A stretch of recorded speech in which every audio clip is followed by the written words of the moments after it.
ನಮ್ಮ ಕರ್ತನಾದ ಯೇಸು ಕ್ರಿಸ್ತನ ನಾಮಕ್ಕೆ ಸ್ತೋತ್ರ ಉಂಟಾಗಲಿ. ಪ್ರೀತಿಯುಳ್ಳ ದೇವಜನರೇ, ಇವತ್ತು ನಾವು ಸತ್ಯವೇದದಲ್ಲಿ ಇರುವಂಥ ರೂತಳ ಪುಸ್ತಕದ 1ನೇ ಅಧ್ಯಾಯದಲ್ಲಿರುವಂಥ ಕೆಲವು ವಚನಗಳನ್ನು ಓದಿಕೊಂಡು ಇದನ್ನು ನಮ್ಮ ಜೀವಿತದಲ್ಲಿ ನಾವು ಅಳವಡಿಸಿಕೊಳ್ಳುವ.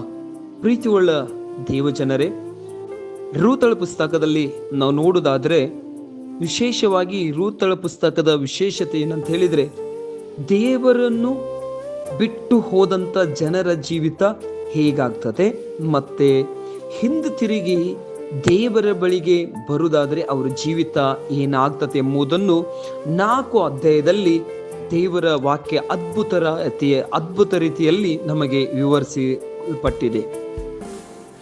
ವಿಶೇಷವಾಗಿ 1ನೇ ಅಧ್ಯಾಯದಲ್ಲಿ 1ನೇ ವಚನ ಹೀಗೆ ಹೇಳ್ತದೆ: ನ್ಯಾಯಸ್ಥಾಪಕರು ಆಳುತ್ತಿದ್ದಾಗ ದೇಶದಲ್ಲಿ ಬರ ಬಂದಿದ್ದರಿಂದ ಯೆಹೂದ್ಯ ಪ್ರಾಂತ್ಯದ ಬೆತ್ಲೆಹೇಮಿನವನೊಬ್ಬನು ತನ್ನ ಹೆಂಡತಿ 2 ಕುಮಾರರನ್ನು ಸಹಿತವಾಗಿ ಮೋವಾಬ್ ದೇಶದಲ್ಲಿ ವಾಸ ಮಾಡಬೇಕೆಂದು ಹೊರಟು ಹೋದನು. ದೇವರ ವಾಕ್ಯ ಹೇಳ್ತದೆ, ದೇವಜನರೇ, 1ನೇ ಅಧ್ಯಾಯ 1ನೇ ವಚನದಲ್ಲಿ ಮೋವಾಬ್ ದೇಶದಲ್ಲಿ ಬೆತ್ಲೆಹೇಮಿನಲ್ಲಿ ವಾಸ ಮಾಡ್ತಿರುವಂತ ಎಲಿಮೆಲೆಕ್ ಒಬ್ಬ ಮನುಷ್ಯನು, ಇವನು ತನ್ನ ಹೆಂಡತಿಯನ್ನು ತನ್ನ 2 ಕುಮಾರರನ್ನು ಕರೆದುಕೊಂಡು ಮೋವಾಬ್ ದೇಶಕ್ಕೆ ವಾಸ ಮಾಡಬೇಕಂತೇಳಿ ಆತನು ಹೊರಟ. ನಾವು ನೋಡ್ತೇವೆ, ಬೆತ್ಲೆಹೇಮೆಯು ಅದರ ಬೆತ್ಲೆಹೇಮೆ ಅಂತ ಹೇಳಿದ ಅರ್ಥ ರೊಟ್ಟೆಯ ಮನೆ. ಮೋವಾಬ್ ದೇಶ ಅಂತ ಹೇಳಿದ್ರೆ ಅರ್ಥ ತಿಪ್ಪೆಯ ಮನೆ. ಇವರು ರೊಟ್ಟೆಯ ಮನೆ ಬಿಟ್ಟು ತಿಪ್ಪೆಯ ಮನೆಗೆ ಹೋಗ್ತಾ ಇದ್ದಾರೆ.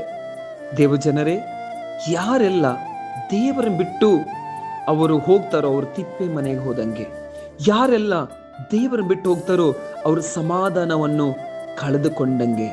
ಅವರು ಸಮಾಧಾನ ನಮಗೆ ಬೇಡ. ಯಾರಲ್ಲಿ ದೇವರನ್ನು ಬಿಟ್ಟು ಹೋಗ್ತಾ ಇದ್ದಾರೋ ಅವ್ರು ನಮಗೆ ಆರೋಗ್ಯ ಬೇಡ. ದೇವರು ಬಿಟ್ಟು ಹೋಗುವವರು ನಮಗೆ ಸಮೃದ್ಧಿ ಬೇಡ. ದೇವರು ಬಿಟ್ಟು ಹೋಗುವವರು ನಮಗೆ ಬೆಳಕು ಬೇಡ ಅಂತ ಹೇಳಿ ತ್ಯಜಿಸೋರಾಗಿದ್ದಾರೆ. ಎಲಿಮೆಲೆಕನು ತನ್ನ 2 ಕುಮಾರರು ತನ್ನ ಹೆಂಡತಿ ಸಹಿತವಾಗಿ ಮೋವಾಬ್ ದೇಶಕ್ಕೆ ಹೋಗಿ ಅನೇಕ ಶೋಧನೆ ವೇದನೆಯನ್ನು ಅವರು ಅನುಭವಿಸ್ತಾರೆ.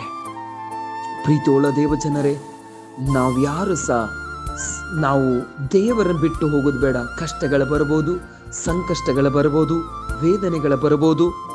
ಏನೇ ಬಂದರೂ ನಮ್ಮ ಕರ್ತನಾದ ದೇವರ ಪಾದದ ಬಳಿಗೆ ನಾವು ಬರುವ.